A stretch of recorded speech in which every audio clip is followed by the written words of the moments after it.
Good morning, আমি হচ্ছি প্রভাত, তোমাদের মিষ্টি ব্লকে। তো সাইকেলটাকে নিয়ে বেরিয়ে পড়লাম একটুখানি মিলের পথে যাওয়ার কারণ হচ্ছে আমি আর আমার বন্ধু দুজন মিলে যাচ্ছি মুড়ি ভাজতায়। মিলে গিয়ে চালটা রেখে বেরিয়ে পড়লাম আবার বাড়ির পথে আস্তে আস্তে সেই আমাদের স্কুলটার পাশ দিয়ে যাচ্ছি কিনা কষ্ট পাচ্ছি। এই স্কুলে ক্লাস 12 পর্যন্ত আমরা কাটিয়েছি, ভীষণ স্মৃতি জড়িয়ে আছে এই স্কুলে। তাই দেরি না করে রাস্তার দিকে বেরিয়ে পড়লাম। কত সুন্দর চাষ হচ্ছে আমাদের এই মাঠে। চাষ দেখতে দেখতে বাড়ি ফিরে এসে দেখি বাড়িতে কেউ নেই, তাই বাড়ি থেকে মিলে এসেছি। দেখো, মানুষ যেটা হাত দিয়ে নাড়তো সেটা এখন মেশিনে হচ্ছে। এখানে মেশিনে চাল নাড়া হয়ে যাচ্ছে। তারপরে মুড়িটা ভাজা হয়ে গেছে, হালকা ঠান্ডা করে নিয়েছি। তারপরে হালকা খাওয়া দাওয়া করে বেরিয়ে পড়লাম একটু মাঠের পথে যাওয়ার কারণ হচ্ছে একটুখানি ঘাস কাটতে যাচ্ছি। তাই ঘাসটা কাটা হয়ে গেছে, বাড়িতে এসে স্নান টান করে একটুখানি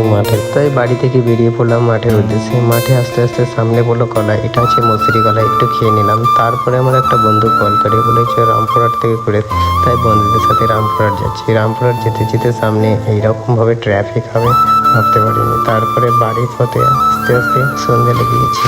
তাই ফাইনালি সন্ধ্যা হয়ে গেছে। পরে নেক্সট ভিডিওতে তোমাদের সাথে দেখা হচ্ছে। টাটা।